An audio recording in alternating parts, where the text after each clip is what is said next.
عنوان حلقتنا النهاردة من الحلقات اللي أنا بحبها شخصيا، وهي 10 أشخاص لديهم قدرات خارقة. من واحنا صغيرين تقريبا مصطلح القوة الخارقة بيتولد معانا مع أفلام السوبر هيروز وعالم الكرتون، وكل يوم بنتعلق بيهم أكتر وأكتر. لكن السؤال هنا، هل فعلا في بشر عندهم قدرات خارقة حقيقية موجودة ما بيننا على الأرض؟ خلينا نبدأ الفيديو بتاعنا النهاردة مع أول سوبر هيرو معانا، وهو الرجل الكاميرا. راجل بريطاني اسمه ستيفن ويلتشر، فنان معماري ورسام، مواليد 1974 ومصاب بمرض التوحد. لكن سبحان الله عنده قدرة عجيبة جدا ان هو يحفظ المشاهد بعد ما بيشوفها لمرة واحدة بس، لا وكمان يقدر يرسمها بكل التفاصيل. والاعمال بتاعته كسبت شعبية كبيرة جدا على مستوى العالم، وكان احيانا بياخد جولات بالطيارة كده علشان يرسم كل شيء بدقة خلال جولته، وحصل على الوسام الملكي البريطاني. السوبر هيرو رقم 2 هو رجل الجليد.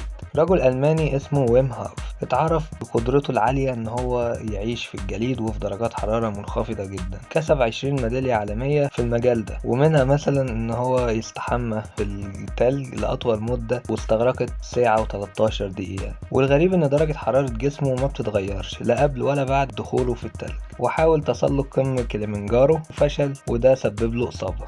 السوبر هيرو التالت معانا اسمه غريب شوية، وهو الأعمى البصير. اسمه دانيال كيتشن، كان مصاب بسرطان الريتينول اللي بينقص عدد فيتامينات ألف في الجسم وبيسبب العمى، لكنه قدر يعرف المواقع بدقة تامة، وده عن طريق إن هو اتدرب على مهارة اسمها الصدع عبر التصويت باللسان. وبكده قدر يعيش حياة سعيدة بدل الحياة المنعزلة. لا ده كمان بقى بيدرب الأشخاص المكفوفين زيه على المهارة دي، وقدر إن هو يجري بأحذية التزحلق ويلعب كرة السلة بدقة تامة ويرمي بها في الشبكة، وبيسوق الدراجات الهوائية وغيرها من المهارات العجيبة. والحقيقة أنا شايف إن ده حافز مهم جدا لأي شخص عنده إعاقة أو مشكلة في حياته الشخصية، إن هو يتغلب عليها ويحسن حياته للأفضل مهما كان الوضع اللي هو فيه. السوبر هيرو رقم 4 هو الرجل الذي لا يعرف الألم. اسمه تيم كارديجان، اتولد بدون أي إحساس بالألم وما عندوش أي خلفية عن السبب، بس استغل القدرة دي في إنه ينظم عروض جماهيرية بيبدو فيها كده إن هو بيحط نفسه في مواقف غريبة، زي إنه ياكل نار مثلا، أو يتضرب بطرق وحشة بمطارق، أو يطعن نفسه، أو حد يطعنه مثلا بآلات حادة بدون إن هو يطلع أي صوت أو إحساس بالألم. السوبر هيرو رقم 5 وهو شفنا زيه في الأفلام، وهو الرجل المتكهرب كده. اسمه سلافي باتش، من صربيا، وما بتأثرش فيه الكهرباء إطلاقا. يمسك الأسلاك وبيلعب بيها بدون إن هي تسبب له أي صدمة أو أثر في جسمه. وكمان عنده قدرة على تسخين كوباية مية لحد 90 درجة مئوية، ودرجة الكهرباء في جسمه ممكن تقدر ب20 فولت، بحيث إن هي تنور لمبة منزلية إضاءة كاملة.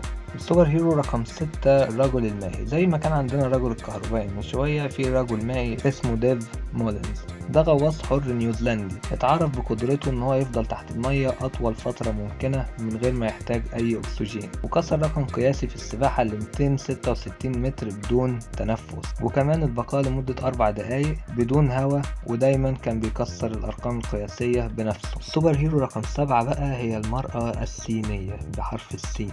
بتتمتع ناتاشا ديكونو بخاصية الأشعة السينية في بصرها اللي هي الإكس راي، واتولدت بيها في روسيا سنة 1986. وفي سن 10 سنين كان عندها قدرة إن هي تشوف الأجهزة الداخلية لوالدتها، والموضوع اتعرف لما فجأة الدكتور قالت له على بعض الندبات الموجودة في جسمه ما كانش يعرف عنها حاجة قبل كده. ودلوقتي شغالة معاونة في العديد من المنظمات اللي بتستغل الموهبة بتاعتها. سوبر هيرو الثامن معانا الرجل المطاطي. يمكن كلنا سمعنا تقريبا عن أفلام الكرتون بتاعت انكريدبلز او الخارقون، اللي كان فيه الست المطاطية اللي كانت بتقدر تشد اجزاء غريبة في جسمها. المرة دي الرجل ده اسمه دانيال براونينج سميث، ممثل امريكي. بيتمتع جسمه بخاصية مطاطية، وقدر ان هو يسجل 3 ارقام قياسية في التحكم بجسده بطريقة مدهشة، وهو بيقدر يتني اطراف جسمه بطريقة مبهرة جدا للناس. السوبر هيرو الثامن معانا الرجل صاحب الذاكرة العظيمة.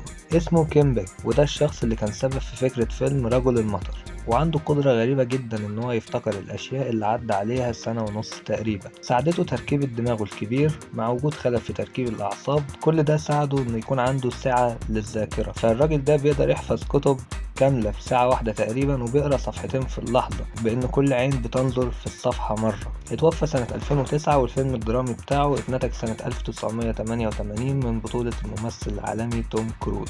خلينا نختم حلقتنا بالسوبر هيرو الأخير، الرجل الآكل أو مكنة الأكل. فرنسي اسمه ميشيل لوتينو، اتولد في 1950 وتوفى في سنة 2007. اتعرف بقدرته على أكل الأشياء اللي هي بتكون قاتلة تقريبا أو ممكن تكسر السنان، فهو بياكل الإزاز والبلاستيك والمعادن، واللي ساعده على كده بطانة معدته القوية، وتوفى بشكل طبيعي جدا. في النهاية كل واحد مننا يحاول يكتشف ذاته بطرق آمنة تماما، بعيدا عن إنه ياكل معدن مثلا أو يشك نفسه بدبوس عشان يشوف هو قابل للألم ولا لأ. بس ممكن تكتشف مهارتك في حاجات تانية تماما زي الفن أو غيره بكتير. لو عجبك الفيديو ما تنساش تعمل لايك وتعمل سبسكرايب في القناة عشان نحاول نوصل القناة أكبر عدد ممكن قبل نهاية الشهر.